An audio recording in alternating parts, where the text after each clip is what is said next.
Hello everyone, thank you so much for joining me. Welcome back if you're joining me again. It's been a little while since I had a video go online. It was a hectic week with my kids home with me and it just got a bit busy. So I do apologize that you haven't seen me for about a week. But I've got a really fun, awesome sort of tips and tricks night for you. So this isn't going to be a tutorial as such. I'm not going to build a whole entire card, but I'm going to walk you through 20 different ways that you can use embossing folders. So I have had, most of them were in my head from things that I've learned along the way with crafting over the past sort of 15-20 years, and then the rest I kind of did some research as well. I wanted to give you guys sort of all of the embossing folder ideas in one video, in one place, so it's nice and easy for you to access. And hopefully it can give you lots of inspiration as to what you can do with your embossing folders. This was requested by a lovely lady over on my Facebook page. I'll put her name down below if I can remember. She asked if we could please have something to do with embossing folders because, like most people, we tend to collect them and have a stock of them and then we kind of forget what we can do with them. So tonight is going to be about that. Now, I am going to focus solely on embossing folders, the standard basic embossing folder. So I'm going to do just the normal thickness, just bog standard embossing folder. I am not going to do 3D embossing folders, and I'm not going to cover anything else other than embossing folders. So I won't do any heat embossing or anything like that. It will just be your bog standard basic embossing folder. So this is how I store mine for the most part. I have these little tubs that I picked up from B&M in the UK. They were £1 each and I've just labeled them embossing folders and they live on my shelf behind my desk and I just keep them in there. And I've got all kinds in here from all kinds of brands. The ones that I'm going to attempt to focus on tonight and share with you are going to be ones that are currently in stock that I know of. So probably 90% of these embossing folders are ones that I've collected over the past 10 to 15 years. So to avoid frustration, because I know people do get a little bit upset if they can't find something I've used when they've done a technique and they really like it, I'm going to try and use mostly Craft Stash products because they do ship worldwide and they have an American website as well as the UK, which is the one that will ship worldwide. But I know that these are in stock and so I'm going to try and focus on using some of these. I won't use all these, but this is my little stash of my Craft Stash ones. And that's probably what I'll focus on just so that I know that if you do want to get any of the things I use, it's going to be available. So let's get started. So I just finished recording and I wanted to just pop on really quick. So you're going to see this bit before you see how we do all these.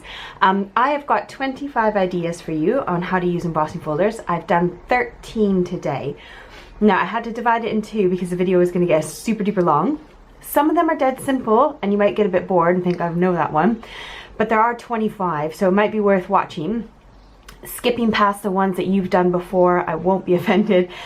It's literally just to give you a huge range of ideas to work with embossing folders or refresh your memory on the ones that you may have forgotten about. So I hope that you enjoy this little series. It's going to be 2 videos. This is part 1, which is 13 different techniques with embossing folders. And coming up within the next week, you will see the next 12. I had to do math in my head there, not very quick. So we're going to get started and I'm going to share with you how to do all these techniques and how to get these effects. Okay, so let's get started with our standard embossing. So if you've never used an embossing folder, this is literally all you're going to do with it. I'm using this poinsettia one here, which to me just looks like pretty flowers. I don't see Christmas when I look at it, so I love using it all the time. The first thing you want to do is figure out what the right sandwich is for you and for your machine and for your embossing folder. I'm not going to tell you what to do, purely because it could be different with your machine. My pressure is starting to go with mine, so I change up the sandwich. So make sure you get the right pressure and figure out what you're doing. The second one here is the reverse. So you could either do number 1 and do the embossed, or flip it over and you get the DEBOSSed, which is the reverse image. So that is your first standard version. The next one is going to be inking it. So I've got some Versifying Clear ink. This is a pigment ink and I like it because it's juicy and sticky. So I'm just going to go ahead and put that onto my embossing folder, fold the embossing folder onto my cardstock. Always make sure it goes down onto your cardstock. Now you can see my pressure starting to go, so I didn't get a very good pressure in that one spot. So you can always add a little bit of a shim, like an extra layer of paper underneath, and that will kind of pop it up a bit more. You can also re-ink it and put it back in for the next round. So that is the embossed way of inking it. I'm going to do the debossed way now, which is when you ink the other side. So the non-colored side will do it into the flowers. Now you could use a roller, like a brayer, or you could use your ink pad directly on. I was getting little marks from my ink pad in that area, and I did try and wipe them out. And in the end I gave up, and I thought I'll just clean it and try again, and I'll use the brayer this time, but the brayer was worse. It got right into all those nooks and crannies. So I was having a heck of a time. This is a delicate one. You've really got to gently tap your ink pad on. Really got to gently. You can try swiping, but sometimes the ink starts to speckle in between. So I dabbed it on with this one, and this is the pigment ink. I'm going to use a dye ink next. So you can see that's the reverse of the first one, and I'm leaving it there on that side. And I'm going to add more ink. Unfortunately, because I went through and back and it kind of popped in the middle, it kind of shifted my image a bit, and I got a slightly blurry image rather than a crisp one because my cardstock moved. Now this is new ink from Alina's shop on AliExpress, and this is dye ink. Now I ended up with lots of specks in the middle because I did rub it a little bit while I was doing it, and you'll see those little specks when I pull it open here. You can see there's markings in the middle. This is definitely not one of my favorite ways to use an embossing folder. I don't think I've actually really ever used this on a card because I get frustrated with how imperfect it can be. If you're fine with the imperfections and you're happy to cover them up with extra bits, then this could be a great technique for you. It's not one of my favorites, but it is a common one. Now, if you get some staining on your embossing folder like this, just use some stamp cleaner and it'll probably come right up. Maybe use a little bit of rubbing alcohol. That could help as well. It won't affect the use of it. Now we're going to do distressed. For a distressed look, you want to make sure that you've got a cardstock that has got a white core. So a lot of cardstock you can get and it's dyed through, and that's a sign of a really good quality cardstock as well. But what we want is a piece of cardstock that has white in the middle. So you'll see it from the side. The top and the back are both colored, but the middle is white. So here's one that's not. You can see it's just the same color as the front and the back. But whereas the purple one, we can see that white in the middle. This is what we want to use it for. It is so good for this technique. And this is one of my favorites. I have done this quite a few times. I've got this embossing folder with bows from Made to Surprise.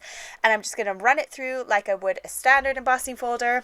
And then take it out. You can see it's slightly cracked a bit because I did use an extra shim, which was probably a bit too much, but I wanted really raised edges. This is a sandpaper block I got from the DIY store, pack of 3 for £1, I think. And all you do is just gently glide over the raised bits. Don't rub and push down. You're just going to rub over the top and use your friction, and it takes off that top layer and gives you a beautiful look. Now our fifth way is going to ink it a second way. So the first one was we applied the ink directly to the embossing folder. This time we're going to take the ink and apply it to the embossed image. So we've run it through the embossing folder like normal, and we're just going to gently drag the embossing or drag your ink pad over top. Doesn't matter what kind of ink you use for this, you still get the same kind of result. And again, you can do the embossed or the debossed side.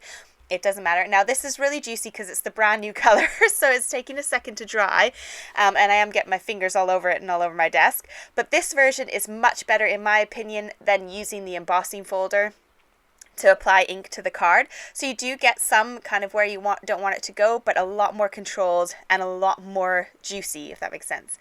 Now we're going to go ahead and add character to our elements. So this is another one that you've probably seen 100 times over. It's great for when you want to put things together like flowers and you want extra elements going on in your card. This is a great way to take a standard shape and just kind of jazz it up a little. And you could take maybe 4 or 5 different embossing folders and do this with a whole bunch of shapes. And then you've just got loads of different patterns and textures with your elements. So that's all you need to do is cut out some elements. These are ones that I hole punched out. And you just run them through your embossing folder like you would as if it was a whole piece of card, and then you get these gorgeous little elements with lots of detail on them, and it works beautifully on holographic card, foil card, as well as regular card. And again, you could do the same technique as the one with sandpaper, and you could go ahead and distress the tops of these and make them look even cooler if you have one with a white core. So there's the ones on the right that are just plain, and then the ones we've kind of jazzed up on the left, and they're just another way to make them fun. Now you can also do bigger elements as well. So if you've got bigger die cuts, you can go ahead and run embossing folders through. If you've got ones with words, it's quite fun. You get like a nice background focal image on your card, as well as having those little elements. So it's a really, really good way to use up your embossing folders and add that texture to your card making or your scrapbooking, whatever projects you might be working on. So those are those samples there. Now we're going to move on to thin metal. So anything thin metal will fit through there, like kitchen foil or tin foil, as you would call it in North America. So I've got 4 sheets of kitchen foil, just roughly the same size, roughly an A6 piece of card. And I've just kind of stacked them on top of each other. And all you have to do is stick them in your embossing folder and run them through your machine. Now this was thinner than a piece of card, so I probably would have added another 2 layers because it was very delicate. If I added another 2 layers of the tin foil, we probably would have been okay.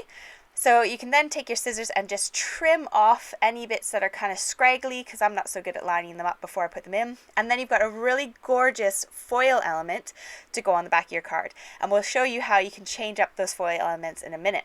So you can also do this with plastic. If you've got any thin plastic packaging, any acetate in your office, or your craft room or your stash, you can go ahead and put that through as well.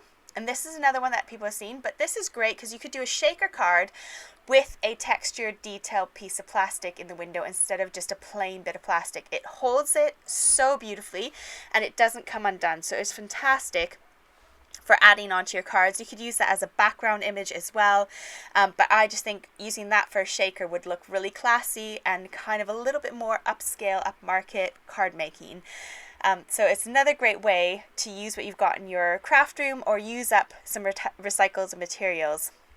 So moving on to the 9th one now, we're going to use foil card. So it's just the exact same as using normal cardstock, but we're going to come in and we're going to use metallic foil card, and you'll see how gorgeous it is. You've seen a bit of this already when I did the little elements, but you get a very similar look to the tin foil, and it just kind of adds that texture and that gloriousness to it.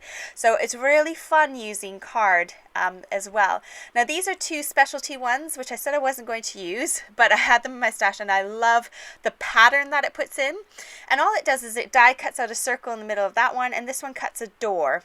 So they're just kind of fun little emboss and cut folders, but they look stunning with the foil card. Absolutely stunning. And it die cuts out a circle, which you could just get a circle and cut out the middle, and you can make a little shaker card out of your embossing folders. But look at how well it works on foil. It's just gorgeous. I absolutely love how it looks. So that's another idea to use. The 10th one we're going to do is we're going to merge cardstock. I didn't know how else to describe this. I hole punched out a whole bunch of flowers. I glued them all onto a piece of card, so you can see it's raised, it's bumpy. It's sort of looks like they're 2 different elements stuck together. But if you take an embossing folder, run it through, they kind of merge together to be one layer, and you get this beautiful 1-layered image, but you've got that extra texture. You can also emboss ribbon. So I had no idea about this one. I saw it done ages ago and never thought to try it. And then when I was doing some research, I saw this online and I thought, oh yeah, ribbon. So you want to take a piece of ribbon, get yourself some double-sided sticky tape, roughly the same width as that ribbon, and line it onto the back. This will help hold the shape, but I promise you this ribbon just does not seem to lose the shape when you've run it through the embossing folder. So again, make sure you get your sandwich right so you've got the right amount of pressure so that it is actually indenting into it. The tape kind of helps to hold it a bit, and I'm just trimming my ribbon down so it fits inside my embossing folder. This is an A5 size embossing folder. And all you have to do is pull it out. Mine's stuck down because I got the tape a little off, but you can see that gorgeous texture on on the ribbon. I'm sorry I'm saying gorgeous so much, but it's a really good word to describe how pretty these are. So then you can go ahead and apply it to your project, and then you've got embossed beautiful ribbon that looks really classy, especially if you line it up right. Sometimes my lining is not so good. Right, here's where we're going to do some aged metal. So this is where you can take your foil card or your tin foil or kitchen foil, and you can jazz it up. So I've got some black gesso here. This is from Pretty Gets Gritty.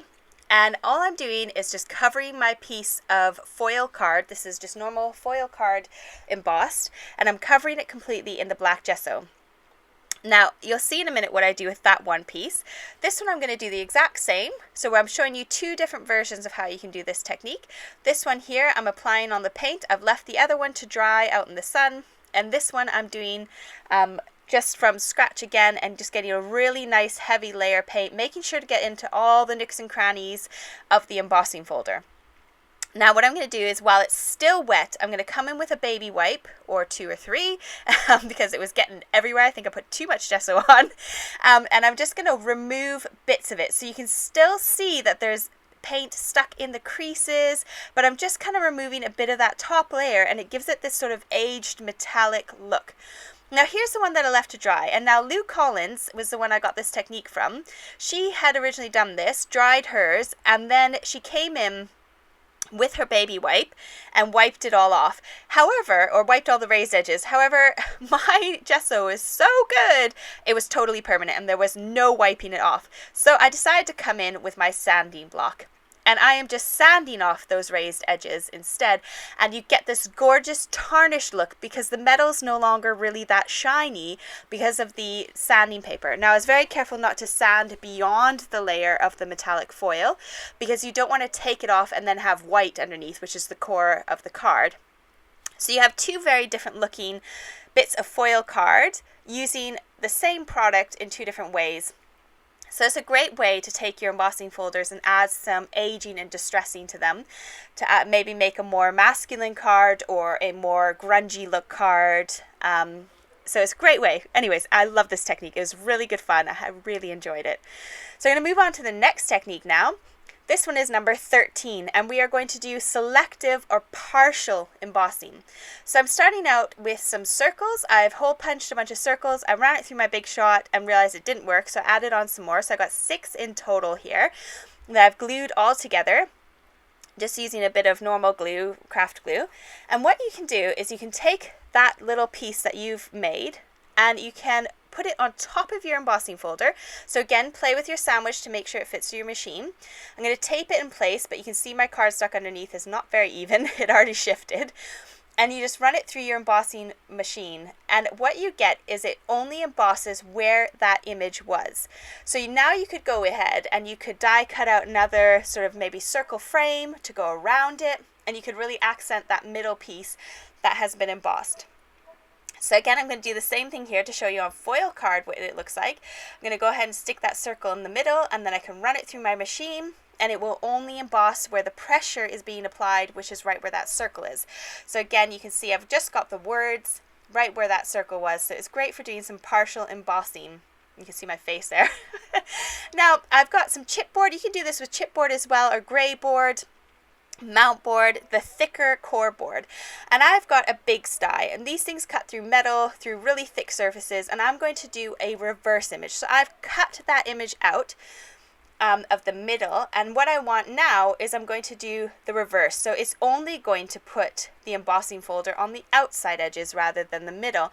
So now we've got this beautiful frame in the center of the embossed area, where you can go ahead and add some more elements or your focal point. So this brings us to the end of part 1. We'll have another 12 different ideas to see in the next few days or in the next week that will come on my channel. So I hope you enjoyed it. I hope you had a good time, and I hope you got something out of this video, and I look forward to seeing you in part 2. And that will go on live on my YouTube channel, so make sure you're subscribed and you hit the bell notifications so that you can see when it goes live. Thank you for joining me. Happy Saturday. See you all soon.